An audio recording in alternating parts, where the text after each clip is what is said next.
Shele. Former Nigerian Army Chief calls for arrest of Sheikh Sani Jigre and Ahmad Gumi over alleged inciting statement. Former Chief of Army Staff, General Lucky Irabo, has called for Islamic clerics in Nigeria, Sheikh Sani Yahya Jigre and Sheikh Ahmad Gumi, to be invited and arrested over allegations that their statement could incite public unrest.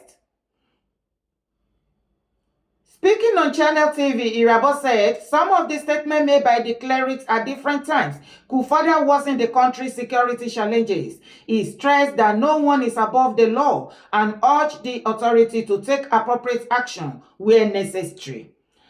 Ṣé Malam Yahya tó sọ̀rọ̀ wípé Muslim ticket ó ti gbé agbára fún àwọn Fúlàní nítorí wípé anybody tí ò bá ti lè faramọ́ Muslim ticket kó dẹ̀ gbà wípé àwọn làwọn ní Nàìjíríà ó lè kúrò ní Nàìjíríà because Nigeria belongs to them. So ó ti bọ́ síta ó dẹ̀ ti sọ fún gbogbo àgbáyé wípé ọ̀rọ̀ tóun sọ òun ò jí sọ, ṣùgbọ́n former army general náà wá jókòó báyìí náà wá dá sọ̀rọ̀ yìí pé ọ̀rọ̀ tó jáde lẹ́nu Malam ó ti pín Nàìjíríà already. Gbogbo àwọn ọ̀rọ̀ tó ń jáde lẹ́nu Malam ní gbogbo ìgbà Malam Yahya àti Sheikh Ahmad Gumi ó ti jẹ́ kí a mọ̀ wípé wọ́n mọ̀ọ́mọ̀ sọ láti provoke Nigerians àti láti dá ogun sílẹ̀. Ṣùgbọ́n kí gbogbo ọ̀rọ̀ kó lè yé ìdí tí ó ṣe jẹ́ wípé no matter what any terrible tí any northern Islamic clerics or being it who they are tó bá ṣáà ti jẹ́ Fúlàní, any terrible statement tó bá ti make nípa Nigeria kò sọ́jọ́ tí any government ní agbára láti arrest wọn àbí láti prosecute wọn. Ìdí tó ṣe rí bẹ́ẹ̀ gbogbo kìíní yẹn òun lèmi náà ṣe findings káàkiri nígbà tí mo gbọ́ orí mi tóbi tó 20 tẹ̀lé mi kó wá gbọ́ fúnra ẹ̀. Until people go to the genesis of the insecurity, we will not have a solution. That is the genesis of the insecurity in Nigeria. It started. I keep quoting it. I've quoted it so many times. Others have also quoted it, not me alone. In 1960. Just barely 5 months after Nigeria got independence in October, in fact, in October, I think it was 12 October 1960, the late Sadaunar of Sokoto, Alhaji Ahmadu Bello, he said that this new nation, Nigeria, that was the word he used, should be an estate of our great-grandfather, Usman Dan Fodio. And we should never allow a change of power. He continued, the northern minorities we shall use as stepping stones, and the south we shall use as conquered territory, and we shall never allow them to rule over themselves. This ambition of the Fulanis to overrun Nigeria with their brand of Islam, which does not allow of religious tolerance, even within the Islamic faith itself, with a particular brand of Islam, so that if you don't believe in that brand of Islam, you are to be killed. Because even Yoruba Muslims, Yorubas were Muslims before Dan Fodio came to Nigeria. Islam in Yoruba land is older than Islam in the north. But we didn't take Yoruba didn't take the Islam from the north. Islam came to Yoruba land through a different route, and it predated that of the north. Even they regard Yoruba Muslims as infidels, because Yoruba Muslims are tolerant. In Yoruba land, we are very tolerant of religious differences. In families in Yoruba land, we have Muslims, we have Christians coexisting, living together, celebrating together. That is our own brand of Islam. So because of that, the Fulanis regard all of us, Christian and Muslim, as infidels. Because if you are a true Muslim, you are not supposed to live happily with a Christian. You are supposed to kill them. So I'm saying that those of us who think we are targets to be killed, but the same people who say they are the same country with us, we have a right to say no. We want to a place where we can live our own life peacefully. where we can live our own life peacefully without being afraid to go to bed at night. That some people might come and burn our villages and kill us and rape our women. So that is why I don't blame people who are agitating for Yoruba nation, for Igbo nation, for all sorts of other things, because we are all confronted by the same terror, the same terrorism that is now ravaging Nigeria, which is based on this Fulanization agenda. The reason why tí wọ́n ṣe nílé arrest Sheikh Ahmad Gumi, wọ́n lè arrest ẹ̀. Nigeria government ò lè arrest ẹ̀. Kí ló gbọ́ lẹ́nu dádì wa tí wọ́n sọ? Tí mo bá ń sọ ọ̀rọ̀, ẹ má rò wípé bí àmọ́ ń parọ́ mi ìdẹ́sàsọ́dún, torí ohun tí ò ní lẹ̀ rán mi, òtítọ́ ló rán mi sí yín. Mi nípa yẹ ni tó rán mi níṣẹ́ kí tún bẹ̀rù yín tí máa jíṣẹ́ fún. Tí ẹni láti gbọ́, tó ò bá dẹ̀ gbà, kò sí nǹkan tí mo lè ṣe sí. Ṣùgbọ́n tó bá gbọ́, mo ní kí ló bí Yorùbá nation tí somebody like me tí mo fi join. Òun ló ń gbọ́ yẹn. Kí ló gbọ́ statement tó jáde lẹ́nu dádì yẹn last? Ó láwọn torí ẹ̀ làwọn ò ṣe go against Yorùbá nation self-determination movement tí agbédání nígbà náà lọ́hùn, lọ́dún náà lọ́hùn. Nítorí wípé gbàrà tí àwọn Britiko tí wọ́n ti gbé tó ti sọ wípé àwọn ti fún wa ní independent o, wípé ká dá dúró, ká máa ṣe nǹkan tó wù wá o, ìjọba ti di títí wá o, and all this thing. Ọwọ́ àwọn Fúlàní náà gbélé lọ́wọ́ Ahmadu Bello. Descendant Usman Dan Fodio, tí àwọn Fúlàní máa sọ wípé bàbá wọn Usman Dan Fodio ó ti gba Nàìjíríà fún wọn gẹ́gẹ́ bí ìlú wọn. Ìdí nìyẹn tí àwọn Fúlàní Sultan headed by Sultan of Sokoto tó ṣe believe pé Nigeria belongs to them. It is their property. Wọ́n ò dẹ̀ fẹ́ kí ethnic kankan kó kúrò nínú Nigeria because gbogbo plan wọn ní pé láti kó gbogbo wa lẹ́rú. They want to Fulanize Nigeria. Tó bá wá sọ wípé irọ́, tó bá listen further sí nǹkan tí daddy sọ. Wọ́n nígbàrà tí wọ́n ti gbé agbára political power tó fi ń govern Nigeria. Gbogbo Nigeria nìyẹn. Ìgbà tó máa gbé ọwọ́ ta ni wọ́n gbé sí? Wọ́n gbé lé Fúlàní lọ́wọ́. Wọ́n gbé sí Yorùbá lọ́wọ́ because wọ́n rí pé a ti wà extremely intelligent. Wọ́n ní lè rí wa control and some other things tí wọ́n máa benefit from it and so on and so forth. Gbàrà tí wọ́n dẹ̀ gbélé wọn lọ́wọ́, kí ni o gbọ́ tí wọ́n ní Ahmadu Bello tó sọ? Ìyẹn tí Sultan tó continue nígbà tó ń kú. Kí ló wí? Kí ni statement tó gbọ́ ń bẹ̀ yẹn? Wọ́n ló sọ wípé this is an estate. Nigeria should be an estate for their great-grandfather Usman Dan Fodio. Until date, wọ́n rí Nigeria as their estate. Nítorí ẹ̀ ló ṣe máa rí tó jẹ́ wípé Fulani will kill anybody in Nigeria, unalive any innocent citizen, and there will be no persecution. Instead, wọ́n tún máa fowó bẹ̀ wọ́n, wọ́n aláwọn kó wọn lọ rehab, wọ́n aláwọn sọ pé kinní kan, wọ́n á máa fọwọ́ ra wọn lórí. Kò sí ọlọ́pàá àbí gọ́fìnà tó bíire kó persecute any Fulani kankan wípé ó pa innocent Nigeria citizen for nothing sake. Ṣó ti rí àwọn àṣírí tó yẹ kó mọ̀? Ṣó ti rí àwọn àṣírí tó yẹ kó mọ̀? Tó bá gbọ́ ọ̀rọ̀ lẹ́nu dádì mi tí ọ̀rọ̀ yẹn ò bá tún ti yẹ, then mi ò rò wípé ó wà láyé mọ́ o, bóyá ó ti ń lọ dìndìn, shadow ẹ ló wà láyé, bóyá kó jára ẹ lẹ́ẹ̀kanná, àbí ẹni yẹn kàn wálé ayé asán.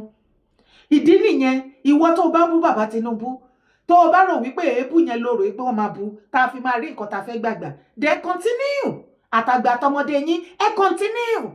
Ẹ fẹ́ kéèyàn ṣe nǹkan fún yín, ẹ fẹ́ gbà nǹkan lọ́wọ́ èèyàn, ẹ ń ba nǹkan, òun ló wà lórí kinní yẹn lọ́wọ́, òun ló ní àṣẹ láti ṣe kinní yẹn, ẹ ń gbé ogun ti iṣẹ́ ọwọ́ ẹ ń gbógun ti, yet you are asking him to do something for you. Ẹ lo ọpọlọ yín for once nínú ayé.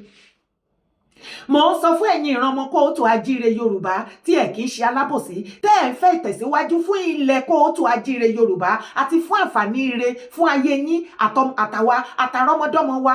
Ẹ jẹ́ ká gbọ́mọ inú wa, ká gbọ́mọ tinú wa lásìkò yìí. Mo ní ẹ má dọmọ nù pẹ̀lú omi ìwẹ̀. Mi ò sọ wípé ìjọba bàbá Tinubu rọ́ọ̀sì, ṣùgbọ́n you see this economic problem tí gbogbo wa complain nínú Nàìjíríà. Tinubu kọ́ ló kàn sí ẹ̀, kò ń ṣe subsidy nìkan. Nigeria ti ní economic problem kó tó di wípé Tinubu débẹ̀. Mi ò wá láti wá sọ wípé bàbá Tinubu is the best, but ohun tí mo mọ̀ ni mo ní láti ṣàlàyé fún ẹ. Ọ̀pọ̀lọpọ̀ tó dé ìjọmọ Yorùbá tó ń sọ tóun náà join àwọn ọmọ Yíbò àti Northerner, ẹ ti mọ̀ wípé kò ń ṣe ọmọ Yorùbá tó fẹ́ ìtẹ̀síwájú. Kò sí, okay, look at all the candidates tó wà nílẹ̀ pátápátá. Ta ni ẹni náà nínú gbogbo candidates tó wà nílẹ̀ tó rò wípé ó lè ṣe nǹkan tí Tinubu ń ṣe? Ta ni candidate tó rí tó lè look straight sí ojú àwọn Fulani caliphate? kí ló tún fẹ́ gbọ́ nípa Fúlàní tó ti gbọ́ nínú bẹ̀ yẹn? Ṣé Mákindé 1 billion Mákindé ṣó lè wojú Gumi lásán? Ṣé èèyàn tí ò tí become anything tó ti ní kíni Ọlọ́run ọba ń gbọ́ bàbá Tinubu is the only one. Kò need the Godfather, kò need owó wọn, kò need anything. Kìkìdá kí bàbá wá ọgbọ́n ìmọ̀ àti òye tí wọ́n máa lò láti yọ wá kúrò nínú ìgbèkùn àwọn Fúlàní, because bàbá kúrò bó pẹ́ bóyá wọ́n á Fulanize Nàìjíríà. Àlejò á padà wá donílé, onílé ń bọ̀ wá dàlejò. Yes, Fúlàní máa become onílé. Àwa ọmọ onílé àwa di àlejò lọ́ndà wọn. Ó dẹ̀ mọ irú ìgbésí ayé tí wọ́n ń gbé. Ṣé irú ìgbésí ayé tó fẹ́ gbé nìyẹn? Ṣé wọn náà ti gbọ́? Wọ́n believe pé àwọn náà ní Nàìjíríà, and that is why kò sí irú nǹkan tí Málàmù ìsọ̀nsìn tí Army General sọ pé ó yẹ kán ti lọ arrest ẹ̀. Tí wọ́n dẹ̀ ń béèrè lọ́wọ́ ẹ̀ tó dẹ̀ sọ wípé òun dúró lórí nǹkan tóun sọ, òun ò sì sọ. Anybody tí ò bá like nǹkan tóun sọ can go to hell and die. Ǹjọ́ orí Sultan kó condemn ẹ̀? Ǹjọ́ orí Gumi kó bọ́ síta kó wá sọ wípé nǹkan tó sọ yẹn ó fẹ́ pé Nàìjíríà ó fẹ́ dá ethnic war sílẹ̀? Ẹ jẹ́ kí Ìgbòho sọ̀rọ̀, wàá rí wípé gbogbo wọn ní northern part of Nigeria náà máa pariwo they should caution Ìgbòho, Ìgbòho is about to start ethnic war. Ìwọ ọmọ Yorùbá ó dẹ̀ sọ wípé ó fẹ́ ìtẹ̀síwájú ilẹ̀ Yorùbá, gbogbo àlàyé tá dẹ̀ ń ṣe yìí ó dẹ̀ ṣe sọ pé kíní kan ẹni ègbé ló pọ̀ jù nù wa o. Bẹ́ẹ̀ ni èmi ò ní pẹ̀lú ọ̀bọ̀ tí yín jáwúra sẹ́ tí fídíò yìí tí ò bá speak volume tí ò ṣí iye ẹ sí ọ̀pọ̀lọpọ̀ nǹkan tó yẹ kó mọ̀ kó lè mọ bí situation Nàìjíríà ṣe dé. Mo wonder nǹkan tó máa jẹ́ wípé ìgbésí ayé ẹrú ló fẹ́ wá ṣe, ó máa padà jí fi ìtọ̀ màálù wẹ̀rí ni, wọ́n máa padà bá màálù sùn. Bẹ́ẹ̀ ni ó máa padà bá, ó máa rí àwọn obìnrin àwọn Fúlàní náà ṣe bó máa rí wọ́n máa ń fi ọyàn wọn breastfeed ewúrẹ́, wọ́n fi ń breastfeed ọmọ màálù. So ẹ̀yin obìnrin náà ṣé ẹ ti ready láti máa fi ọyàn yín breastfeed ewúrẹ́? Nǹkan ti ṣe. Ibẹ̀ ni kọ́kọ́ tẹ̀lé mi.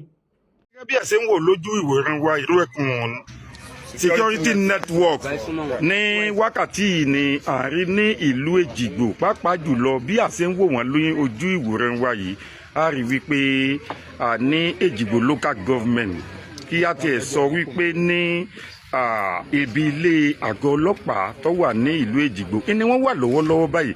Àní kí ni tí wọ́n bá wá bí lọ́jọ́ òní? Ẹ dákun ẹ ṣàlàyé díẹ̀ fún wa.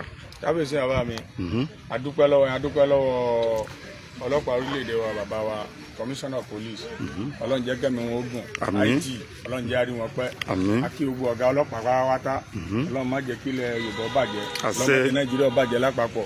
Mo kí àbá mi Òsàmọlẹ̀, Chief Sunday Igboho, mo kí àbá mi Chief Sunday Igboho, mo kí bàbá wa Jagaba Tinubu ọmọ olódòdẹ, Ọlọ́run jẹ́ mi bàbá ogun.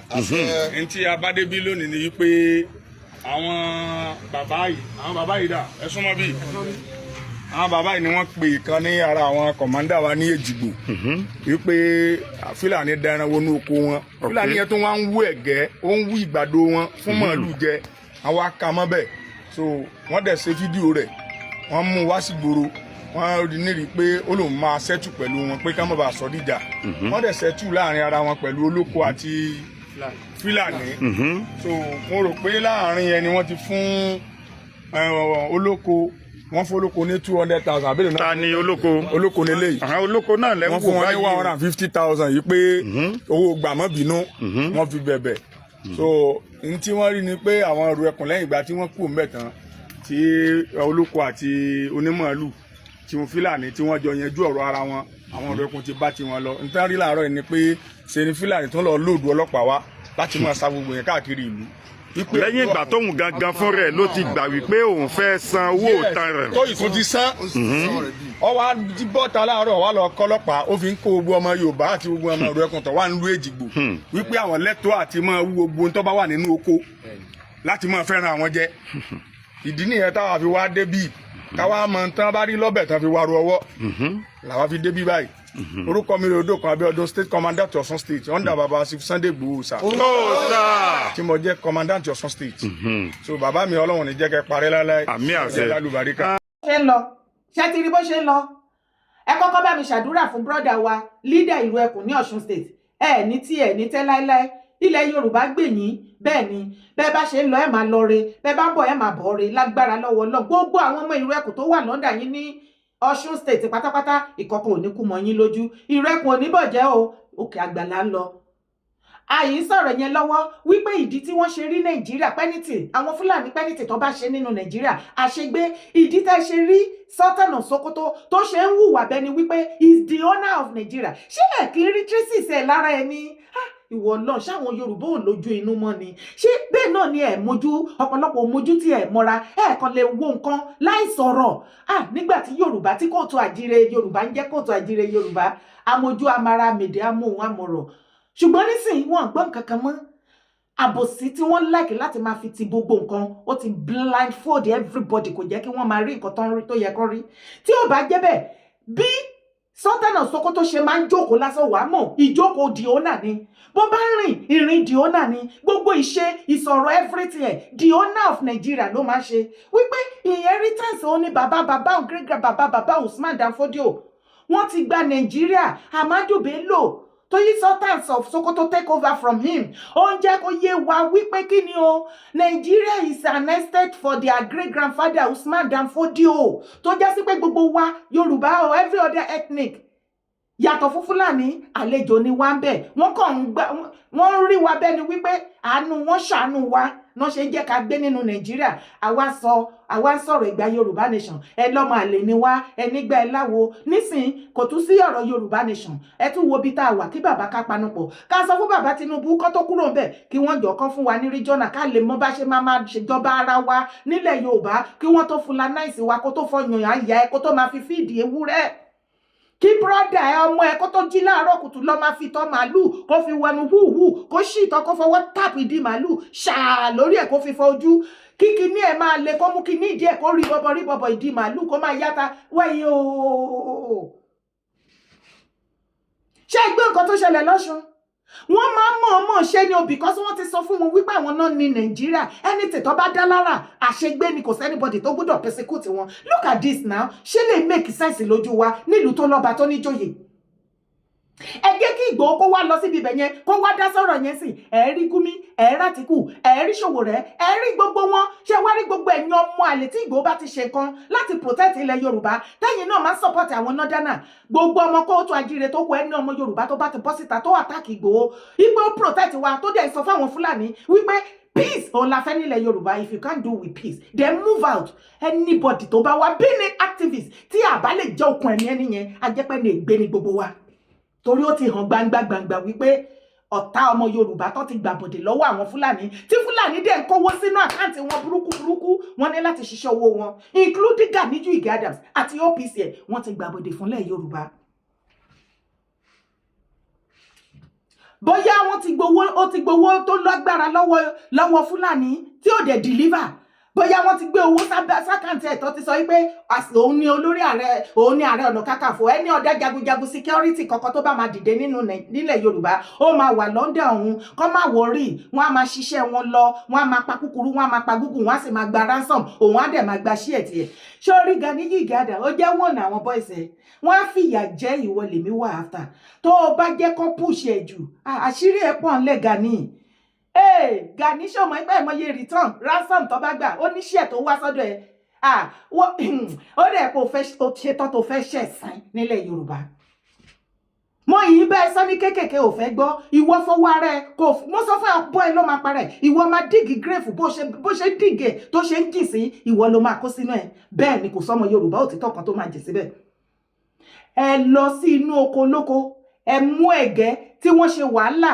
tí wọ́n ṣe oríṣiríṣi wàhálà kó tó di kíní ẹ bẹ̀rẹ̀ sí ní wu àtàgbàdo ẹ fi fìdí màálù ayé yín ò ní dáa olóko wá débẹ̀ wọ́n wá pe àwọn èrò ẹkùn wọ́n wá bá yín dá sí pé nítùbínùbí wọ́n pe ọlọ́pàá wọ́n involve ọlọ́pàá kọ́ má sọ wípé èrò ẹkùn tún dọ́wọ́ wú ọlọ́pàá involve wọ́n dẹ̀ yanjú ẹ̀ láàrin àwọn méjèèjì pé òkè ó yá lọ compensate ẹ̀ kò ju 200,000 compensation wọn highest kò ju 200,000 rí wọ́n ṣe nínú oko tá a dá ọmọlúàbí family ní Ọ̀yọ́ state náà tó kó màálù wá jẹ àgbàdo wa 200,000 yìí náà ni àbí kò yé yín lẹ́yìn ìgbà tó sọ 200,000 tán ó ṣẹ̀ wá lọ kó ọlọ́pàá míì wọ́n wá lọ ń píìkì gbogbo àwọn ọmọ ìrù ẹkùn pátápátá ọlọ́pàá tó dúró ti àwọn Fúlàní tó lọ ń gbé àwọn ìrù ẹkùn ẹ ní kú síbi táṣọ yín wà ẹ máa ṣiṣẹ́ ṣe ẹ kọjú ìbọn síra yín lọ́jọ́ kan ẹ̀yin ọmọ àlè aláìyé ẹ̀dá Fúlàní wà at fault ẹ tún yìí lọ ń gbé ìlú ẹkùn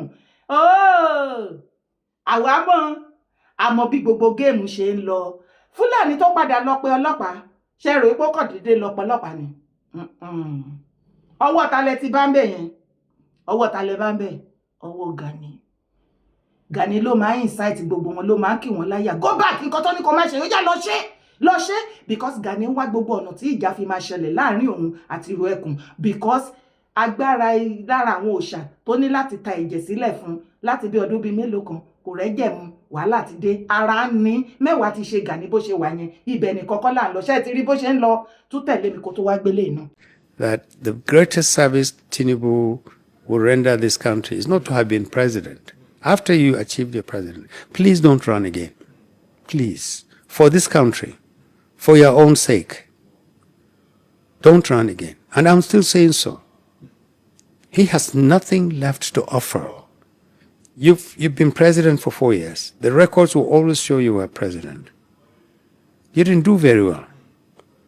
The statistics that you dish out will tell you that, did reforms and they paid out.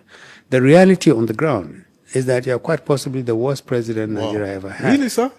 Yes. I mean, look, the problem is the disconnect between the government and the people. Catholic bishops went to the president. These are highly respected people. He must have thought, this is a good outing for me. Otherwise, he wouldn't even have agreed to meet them. Everybody knows them. They went to him, politely said to him, Mr. President, the people are not happy with you. They are hungry. They are insecure. There are a lot of problems running in the country. For every issue they raise, he said, no, you're wrong. I am right. There is no hunger in this country. What you're saying is not true. Now, for goodness sake, a president in charge of his faculties, in charge of a country that should have prepared him, would not do this. You could say, well, there are issues about hunger and we acknowledge the fact that our reforms have failed to yield dividends. They're either long yielding or they've suffered from design problems or implementation problems. No. He says no. The Nigeria you're painting is not the Nigeria I know. Now, so we have to ask the question, what Nigeria do you know, sir? Which Nigeria do you live in? You live in a Nigeria that lives in your head. And the ones that people tell you, oh, you're a great president, sir. You're doing everything right. And who are these people? The people around him in the villa, all the politicians he had gathered in his room in anticipation that in 2027 he can come back and win an election again. Everybody is telling him, sir, you're the greatest president in this country. I mean, it will take a superhuman not to believe that kind of thing. And yet, the more he believes that his reform is on course, he has done well, okay, it may take some little time to show, but we've done well. Well enough in 3 years' time to make this country more unlivable. A lot of security is becoming worse. Poverty is becoming worse. Young people are losing faith that this country will ever be good enough for them to live in. This is the Nigeria he is leaving behind. So how else do you judge President Tinubu? Other than the fact that he satisfied a personal ambition to be president. And beyond that, he did nothing. Oh, ẹ̀mí Northern ti fẹ́ pín sẹ́ ẹ rò péré ni. Tinubu lọkọ ìyá yín. Okay, mo ti bèrè. Ẹ jọ̀ọ́ kí ni ẹ̀ṣẹ̀ bàbá Tinubu gan? Tí Northern tí wọ́n fà kíkọ́rí, tí wọ́n ní lá second term ẹ̀ tó bá fi lè wá. Ṣé mo pọ́ tipẹ́ tí mo ti sọ wípé tí Tinubu bá fi lè ṣe second term, ẹ̀mí àwọn Northern ò gbé. Ó ti gbẹ lẹ́nu wọn. Wọ́n ní tí Tinubu bá fi lè ṣe second term, North is finished. Torí bàbá fẹ́ tú wa kúrò nínú ìgbèkùn, ó fẹ́ tú wa sílẹ̀.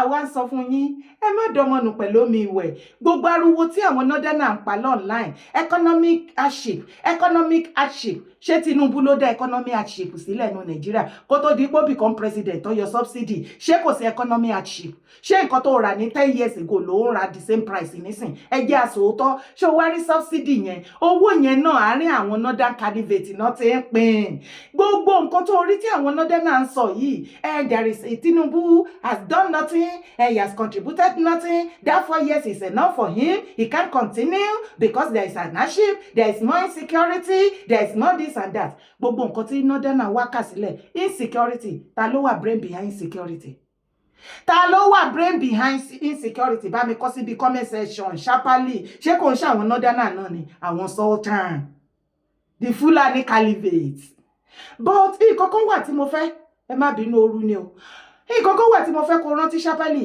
ní Chatham House ní 2023 nígbà tí bàbá Tinubu àti Shettima tán lọ grant interview mbẹ ìgbà tí wọ́n sọ wípé ta ló máa wà in charge security insecurity ní Nàìjíríà bàbá ní Shettima nítorí ọmọ iná la fi rán síná àtijọ́ tí Shettima ti wà ń bẹ as a vice president ìjọ́ wo ló ti rí tó ti gbégbèsè àbí tó ti rọ́rọ̀ tó jáde lẹ́nu ẹ̀ àbí o gbọ́ nǹkan pàtàkì tán ló sọ wípé ipa kan gbòógì báyìí òun ló kó láti stop insecurity inú Nàìjíríà is dead ó kàn wà ṣáá síbẹ̀ because wọn lè stop ẹ kó lọ ṣiṣẹ́ against agenda wọn náà tó bá tún wá wo géèmù yẹn bó ṣe ń lọ mo pariwo fún yín wípé tactics tí northern caliphate Fulani caliphate tó máa ń lò láti fi dá gbogbo Edo state tí ò bá ti gba blueprint wọn tí ò gbọ́rọ̀ sí wọn lẹ́nu kan bá rúùlù ìjọba ẹ̀ kan dákúnlẹ̀ lórí ìkúnlẹ̀ òun náà ni kí wọ́n sọ insecurity sí gbogbo Nàìjíríà especially tó bá ti ń súnmọ́ ìgbà ìbò gbogbo ẹ̀ wọ́n á dá gbogbo ẹ̀rú gbogbo ẹ̀ á máa wó gbùgbùgbùgbùgbù wọ́n á fi ba ìjọba ẹni yẹn jẹ́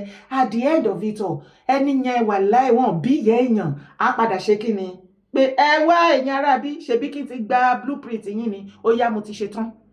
They did everything, even extra, to Tinubu láti dákúnlẹ̀ lórí ẹsẹ̀ pé okay ó yá sọ́tà mo ti wá gbọ́ ẹ mú blueprint yín wá ó yẹ wá máa kílẹ̀ ní kí n ṣe gbogbo ọ̀nà tactics tán lò fún gbogbo fọ́mà wọn lò fún Tinubu bàbá Tinubu dúró tán pèsè ṣé wá rélé tó ṣẹlẹ̀ lórí rẹ̀ bàbá la mẹ́sẹ̀gì burúkú ẹ ò mọ géèmù tó ń lọ behind the closed door ọ̀nà náà no game Mákindé mọ̀ gbàbọ̀dẹ̀ kìíní yẹn Gani gan mọ̀ sí àjọmọ̀ gbogbo wọn ní pátápátá láti báyé Tinubu jẹ́ àti ìjọba ẹ̀ láti lè ṣe kíni kí wọ́n lè sọ pé ṣó tán láti lè jẹ́ kí gbogbo Yorùbá pátápátá kí gbogbo wa ká hate on him just the same way tí Malam tó bọ́ síta sìn tó ní Nigeria is an Islamic country if you don't like it you can leave it you can move out of Nigeria because Nigeria belongs to them. Who is he referring to? The Fulanis.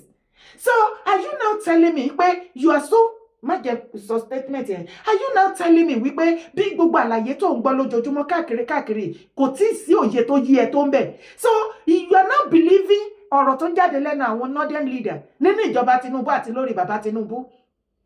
Okay, Joko, all of a sudden northern leaders and others started having feelings for Nigerian masses. All of a sudden, northern leaders and others begin to realize that, oh, Nigerian citizens deserves a better life. Oh, but when their brother Buhari was there, they didn't bother. Oh, they have never bothered about any Nigerian citizen. Kí ló kàn wọ́n pẹ̀lú Nigerian citizen? Lẹ́nu ọjọ́ mẹ́ta wàá rí tí news yẹn jà rìnrìn online. Mo máa ń try láti rush àwọn fídíò ọ̀rọ̀ mi torí mi fẹ́ kí fídíò yẹn gùn jù ni. Ẹ má bínú. Wàá rí tí wọ́n pe Sultan sí àpèjẹ kan. Ó sọ̀rọ̀ ńbẹ̀ ó dẹ̀ ọ̀káfó ó mìskáfó ńbẹ̀ ó yá mo ní onílẹ̀ ní kí n sọ fún yín pé àṣírí mama tún títí wọ next year ẹ farabalẹ̀ ara àṣírí náà lè àwọn nǹkan tó yẹ ká mọ̀ torí Nàìjíríà as a country àṣírí náà pè bẹ́ẹ̀ Sultan ń pèdè yẹn ó ní agenda mẹ́ta lòún ní ìkíní láti protect àwọn Fúlàní tó jẹ́ ìran ẹ̀ ìkejì láti protect Islam ìkẹta Nigeria as a country. Ibo lo ti gbórúkọ ti ẹ̀mbẹ́ as a Yorùbá to protect you. Ní the whole north gan tó ń pariwo nada. Fúlàní ẹ̀yà ti ẹnìkan ló lóun wà láti defend. What happened to the rest of the other ethnic tó comprise together to form northern part? Kọ́mọ̀ tí wàá sọ pé àwa south. Ṣé o ti rí bó ṣe ń lọ? Ẹ jẹ́ ká tọ̀ sójú kan. Kó wo. Ṣé wá rí Malam tó bọ́ síta? Tó ní Muslim ticket bó ṣe máa lọ nìyẹn. Ìdí ni wípé it gives them power over every other ethnic and every other religion, be Christian, traditionalists and so on. Ó mọ̀ ṣe kí South kí gbogbo wa lè hate bàbá Tinubu because wọ́n believe wípé gbogbo wọn bá ṣe wà yẹn, gbogbo àwọn ìmáàmù tọ́líà, gbogbo àwọn mufti Ìwó, gbogbo wọn náà fẹ́ ṣiṣẹ́ against Tinubu. Tó bá rí wọn tó bọ́ síta Tinubu irọ́ náà pa o. Wọ́n ti support àwọn Fúlàní ní North láti bójú Tinubu jẹ́ come 2027 ṣùgbọ́n wọn ò mọ Tinubu àsìkò tó fẹ́ mọ bàbá Olódòdé lélẹ̀. Bàbá show them the color you are made of. Jẹ́ kí wọ́n mọ̀ Bàmí Olódòdé, ọmọ Olódòdé, tell them, show them, jẹ́ kó mọ̀ wípé a ti ń gbébọ̀ kàǹkà tí Kagúláyà fún yín nílẹ̀ Yorùbá kẹ́ tó become president. Jẹ́ kó mọ̀ wípé ẹ̀yin ni wọ́n ń pè ní Tinubu ọmọ Olódòdé pbat. Bàbá ẹ ti fẹ́ gbẹ̀mí wọn náà tẹ́lẹ̀, àwa mọ̀ ìjọ tó fẹ́ ṣẹlẹ̀ second time nítorí ẹ̀ náà ṣe ń sá kiri. Má lọ believe ọ̀rọ̀ ẹnu Northerner tó sọ insecurity, Tinubu ò lè kọ́ọ̀bù insecurity. Mélòó ni Buhari kọ́ọ̀bù ńgbà tó wà ń bẹ̀ for good 8 years? Ṣé ẹ mọ̀ iye ọba ilẹ̀ Yorùbá tó pa nígbà Buhari? Ṣé ẹ mọ̀ iye ọmọ tó kú? Ṣé ẹ mọ̀ iye àwọn ó ṣe wá jẹ́sìn iná wá pariwo kí lè tán pariwo ńgbà yẹn? Gbọ́mọ tinú ẹ̀, orúkọ tèmi ò yí padà, Ìyédára Kòwó Èkókókó ni mò ń jẹ́. Orúkọ mi ò lè yí padà láíláí, Akéde Oòduà àwọn. Má gbàgbé láti bá mi like fídíò, bá mi share sínú group ẹ, bá mi share fún màámi lórí WhatsApp, ó lè play lórí WhatsApp kí wọ́n gbọ́ kó ṣàlàyé fún wọn lédè Yorùbá. Bá mi share káàkiri sí gbogbo àwọn tí òye kí gbogbo wa àsìkò yìí ògiri ilẹ̀ kóòtù àjíire Yorùbá ò gbọdọ̀ lanu. Yes, 2027 presidential election nínú kó fa Nàìjíríà ya pẹrẹgẹdẹ àbí kí nǹkan tún kó yí padà. Ṣé rí gbogbo bí bàbá Tinubu ṣe decentralize power tí Northerner nìkan dá gbé sáyà, ẹ̀mí wọn ti fẹ́ pín. Yorùbá ẹ̀gbọ́n sẹ̀ ẹ má copy àwọn ọmọ Yíbò, àwọn náà ní video propaganda àti iye ọdún tí ọmọ Yíbò because of hatred they have for Yorùbá nítorí àwọn máa lọ support àwọn Northerner politically. Ìjọ wo náà make emmit, ìjọ wo ni Northerner rí wọn bí tiwọn, wọn ò gbà wọn because alábòsí ni wọn, and you know it. Ṣé o wá rí ọmọ Yíbò torí wọn ò lè wà relevant láyé tí Nàìjíríà bá ṣe jẹ́ Nàìjíríà politically? Yes, wọ́n rò ipá wà ní problem wọn. Wọn ò mọ̀ wípé ẹ̀ ń bá Yorùbá jà, ẹ̀ dẹ̀ fẹ́ become president. Tí ìbò Yíbò nìkan bá ti gbé Obi, ó yá keep it up. Lẹ́ẹ̀kan sí, má gbàgbé láti bá mi subscribe sórí YouTube channel. Support my brand, bá mi share sí, bá mi like. God bless you. Bye for now.